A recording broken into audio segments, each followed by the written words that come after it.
Okay, so I've had a couple of days to let Godzilla vs. Kong marinate in my brain, and the reason why I'm doing this video is because I've had a couple of days to let Godzilla vs. Kong marinate in my brain.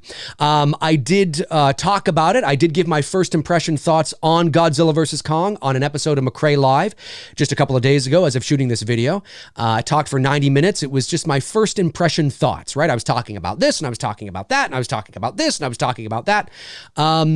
But like I said, I've had a few days to think about it, and my thoughts are naturally just sort of compartmentalizing themselves. And I wanted to sort of jump on here and give my final thoughts on the movie, on the Monsterverse, and everything in relation to that. So I've written the topics down here that I want to discuss, and to keep myself on track, because naturally I don't want this to be a 90-minute video. So here we go. These are my final thoughts, Godzilla vs. Kong. Overall, what did I think? I liked it. I liked it a lot. I really did. I love the bombastic, epic nature of these two, legendary titans going toe-to-toe. Kong looked great. Godzilla looked great. The effects were amazing. The characters, as expected to be, but we'll talk about that in a second. But overall, it was a fun, epic ride. It delivered exactly on its promises in that regard. The effects were amazing. These two titans looked amazing. And that's what you're there to see. That's why you pay to see it. You're there to see these two epic, legendary titans go toe-to-toe. And it delivered on that. It was like a ride at Universal Studios, some of those fights, especially the fight in Hong Kong. It was like fucking wild. It was insane. It was great. I really enjoyed it. However, having said that, I still like King of the Monsters better. And the reason why I like Godzilla King of the Monsters, and the reason why it's my favorite in this series thus far, is because I really love the apocalyptic, biblical, end of days, darkness tone to that movie. I really like it. It is awesome. You got King Ghidorah, and you got, Rodan and Mothra, and it's just so awesome. But it's the tone, it's the feel, it's the darkness. Now, I know a lot of people didn't like the fact that a lot of it took place at night. Didn't bother me. There was something just end of days about it. It was amazing. It was awesome. So I love that tone. And yeah, you still got the 1.5 dimensional cookie cutter characters, but for whatever reason, they didn't really bother me. I think the characters are actually more lackluster and worse in Godzilla vs. Kong than they are in Godzilla King of the Monsters. But that's just me. They're progressively getting more uninteresting, I think, as the series goes along. So, but with Godzilla vs. Kong, it was more like a video game. It was more just, and that's great too. There's nothing wrong with that. They're just two very different tones. And I much prefer the tone of Godzilla King of the Monsters, because I'm thinking, well, if this was actually happening, there would be an apocalyptic end of days biblical nature to this. I mean, all the destruction would throw everything off, and the economy and the stock market. And of course, I mean, that's getting a little too deep where they don't want to go in terms of that. But that's what I think about when I'm watching this. Like, the residual effects of this kind of shit going down is fucking crazy. You know what I mean? And I love just the nature of it all, and the way it looks, and the tone, and the aesthetic, and how it's shot. And I love King of the Monsters, man. I don't understand its hate. I really don't. And I like Godzilla vs. Kong, but I like it for a different reason. I don't like it. It's a satisfying follow-up, but I don't like it for the same reasons. I like it for that it's just a fun ride, and I wanted a little more. I wanted that tone carried over, but I understand why it's not. But I liked it. I did. But Godzilla vs. Kong is a little hammier and cheesier than even King of the Monsters is and was. And my worry is moving forward that they're going to even go more forward with the hammy and cheese. And I just, the hammy and cheese, it's a good sandwich, by the way.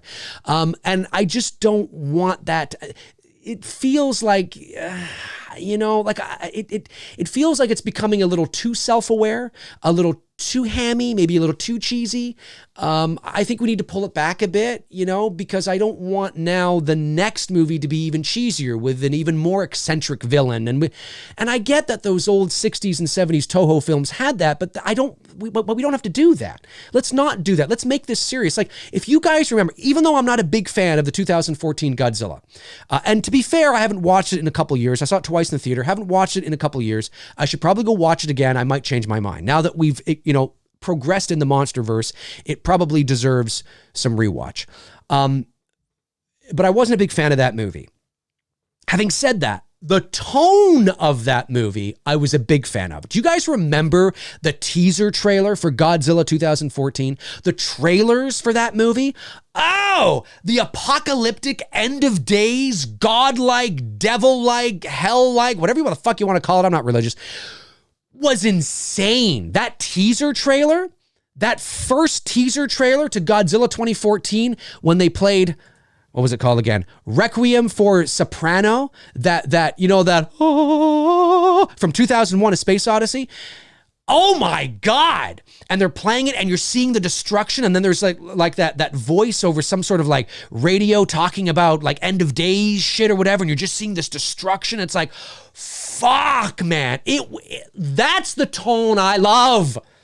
Because I'm thinking to myself, if this was actually happening, shit just got real. And then there's that, I don't know if it was in that trailer, I don't think it was, but in the next teaser that they released, where it began with that, I forget the actor's name now, he's in a ton of shit, where it began with that military guy talking about how, you're going to make this jump onto San Francisco, and like they jump from the air and you can see like the destruction and fire of San Francisco, and you can see these guys just like coming down like way in the distance, and then it goes in for a POV shot from within the helmet of one of the jumpers.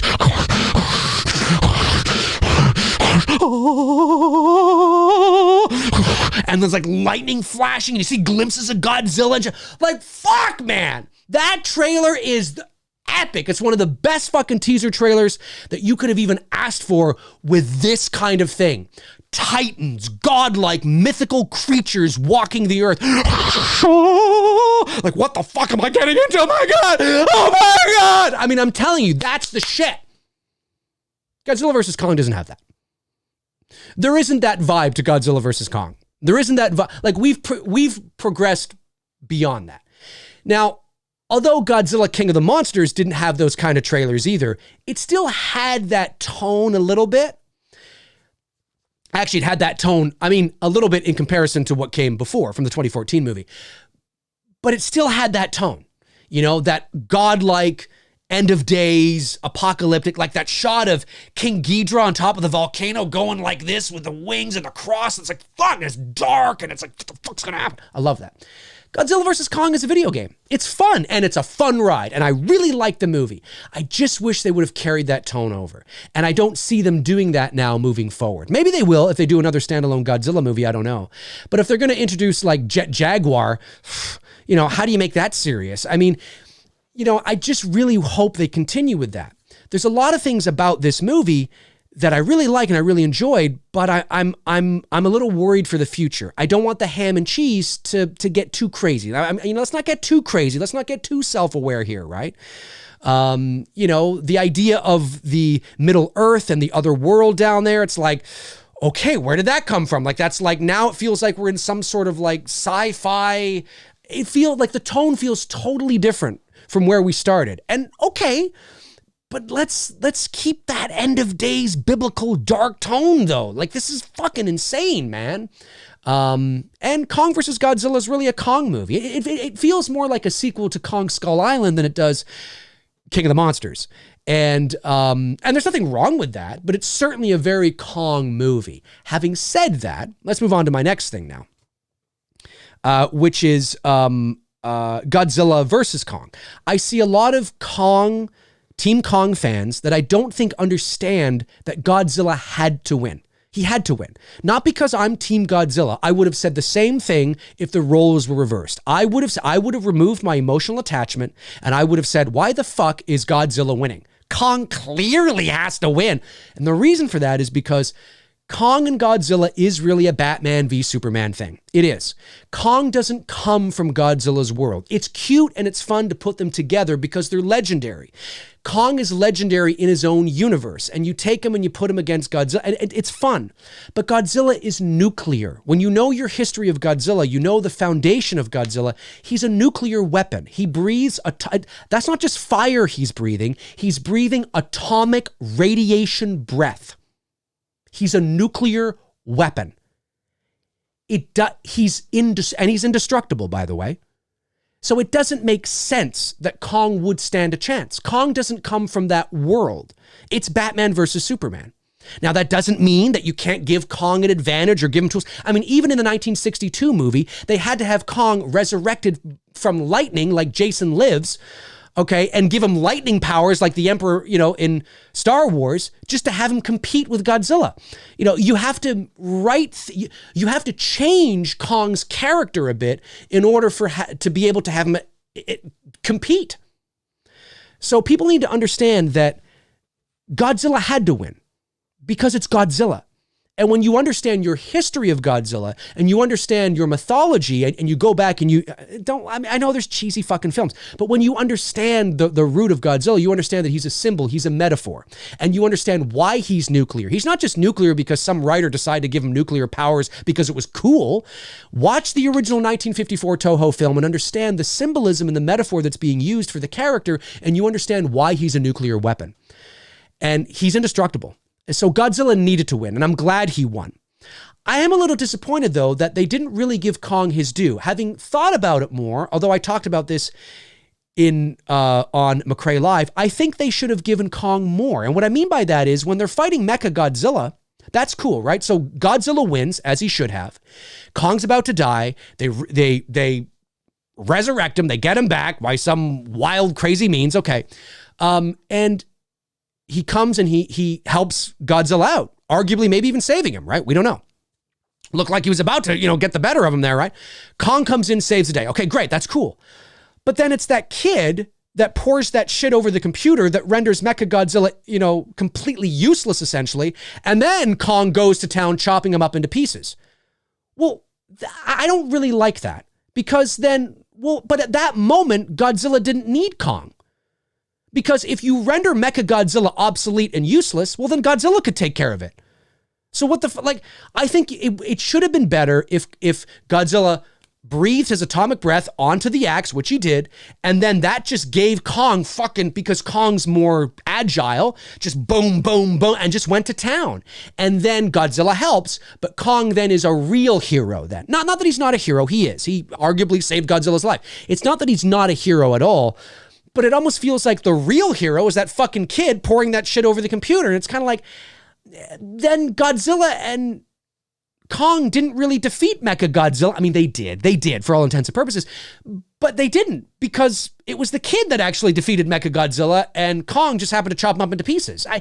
At least that's my memory of it. I've only seen the movie once. Maybe I'm wrong. Comment below, let me know. But I really think there should have been more. I don't think the kid should have had anything to do with it. I think the kid should have been like, I don't know what to do. Oh my God. And it's Godzilla and Kong. It's the direct actions. It's the direct choices that Godzilla and Kong make that destroy Mechagodzilla. It's their direct actions and choices that destroy Mechagodzilla. And in this instance, it really wasn't. So yes, Kong is a hero to a degree, but I think it should have been, that's your moment to give it all to Kong if you want to, right? And they didn't really do that. I think it would have been cool if the kid couldn't do anything and Mechagodzilla is just going crazy and you write something that allows Godzilla and Kong to take advantage and they start going to town. Or maybe Godzilla's, a little injured and Kong goes to town because Godzilla was able to light up that axe and, whatever. And Kong did go to town, but it was more after the fact. You know what I mean? It was kind of like, well, that's my memory of it anyway. And maybe I'm wrong. Comment below and let me know. Maybe there's some details and nuances I'm missing, which is entirely possible because I've only seen the movie once. I was very fortunate to get a screener to watch it a couple of days before everybody else, which is really cool. But yeah, so I don't know, man. I mean, that's my only qualm with the ending. I wanted it to be the direct choices and actions of those characters or Kong that actually ends up, you know what I mean, causing the end result. And it wasn't like that. Didn't care much for the A, B, C, D, E, F, G plots that was going. I was far more interested in the Center Earth plot. Obviously, I mean that was more visually interesting and had more stakes to the B plot with Millie Bobby Brown and the podcast and, the kid okay. I mean, it's serviceable. It is what it is, but whatever. Right. again, these characters are progressively getting less and less interesting. It felt like Millie Bobby Brown and her dad were only in this movie to make you understand that this is a sequel to King of the Monsters. Again, I have the same issues with a lot of the characters. The reason why I didn't have those issues with King of the Monsters, and the reason why I did in Godzilla 2014 is because, again, for those of you that may not know, maybe you're new to my channel, if you're going to play the Jaws route, keeping, like they did in the 2014 movie, you better hope that your characters are interesting, and they weren't. If we're going to be spending a lot of time with our characters, they have to be well-developed, three-dimensional, fully fleshed-out characters. And in the 2014 film, they weren't. You arguably killed your most interesting character, Bryan Cranston, in the first 20 minutes. So that was the issue I had there, right? But in King of the Monsters, it was the reverse. Well, not the total, reverse, but you still had these lackluster kind of one-dimensional characters, but the fucking entertainment was there. And it was apocalyptic and godlike and all that. So that's why I really enjoyed it. Godzilla vs. Kong, again, we're getting into that sort of video game animated kind of territory. A lot of fun. I had a blast. I like the movie. I do like the movie. Boom. I'm going to buy it when it comes out on 4K. 100%. No issues there. Loved it. I'll watch it again. But those are my thoughts. That's my worry. Those are my thoughts. Okay, I think we should stop here. Let's not go too crazy now. Let's not go too crazy. So those are my thoughts there. Now, when it comes to a sequel idea, moving this forward because there was no end credits, I think we should, naturally, you got to play in the world of Middle Earth. I don't know how you do that, but you got to. I mean, it seems really wild and crazy, but you got to, now that it exists, and it's not just like a footnote in the movie, it's actually there. It really exists. So you got to bring that into any movie going forward. And maybe Kong is the ruler of that world down there, and Godzilla is the ruler of the world up here. And there's some sort of epic threat that maybe King Ghidorah comes back, or King Ghidorah is able, I don't know, his head is able to fucking commune with fucking buddies somewhere else, and they're all fucking coming. And I think it should be the end, the next movie, really, I think should just be, if it's going to be another Kong Godzilla movie, it should be the end of days. The end of days. All monsters everywhere, fucking full out Avengers Endgame. This is fucking it. This is what it should be. 100%. If it's not, then I want to see Godzilla. If it's another Godzilla movie, I want to see Godzilla versus Gigan. That's what I want to see. I want to bring Gigan and maybe Megalon in there. That's what I want to see. Fucking right, man. Because you've had King Ghidorah, and I would love to see King Ghidorah back, but let's sort of let King Ghidorah kind of rest for a bit, and then bring him back in the fucking, as the leader and the fucking spearheader of this end of days fucking all out war that ends the war to end all wars, that ends the Monsterverse. That would be cool. That would be cool. So that's kind of how I feel about it. And with Kong, I don't know. Where do you go with Kong? That's the thing. See, that's what people don't understand. Kong's story is what it was, 1933, 1976, 2005. That is the roots of Kong's story. Where do you go? Do you tell that story? Does he get infatuated with a girl and end up in New York on top of the Empire State Building? I mean, where do you go with Kong from here? Or do you tell a completely different story with Kong in that world, in Center Earth? I don't know. And how does Center Earth, the ramifications of that, how does that even, how does that affect the gravitational pull of the Earth, or you got to think that discovery and it's crazy. I don't know. Anyways, those are my thoughts. Those are my final thoughts on Godzilla versus Kong. And hey, I was able to do it in just under 20 minutes, which is pretty darn good for me. Thanks for tuning in, folks. Really appreciate it. My name's Dave McRae. Comment below and let me know your thoughts. Have you seen the movie? What did you think of the movie? What did you think of what I'm saying here? Where do you think the Monsterverse should go? These are my final thoughts on it at the moment. Right now, this is how I feel about the Monsterverse, Kong versus Godzilla, King of the Monsters, the tone, everything. These are my worries. These are my thoughts. Comment below and let me know your thoughts and what you think. My name's Dave McRae. If you want to follow me on Facebook, you can at facebook.com/manythingsdavemcrae. That's where I tend to post in the meantime and in between time when I'm not posting here. All my links are in the description. Check them out until your heart's content. And when your heart is content, check them out again. So I will be back eventually, soon. I don't know when, but soon. Godzilla vs. Kong was great. It was cool, man. It was awesome. I loved it. I did. But you know, we might want to kind of, in terms of the hammy, we might want to, like, where are we gonna? Let's get back to the apocalyptic end of days shit, man. That's what I want. All right, I'll talk to you guys soon. Cheers.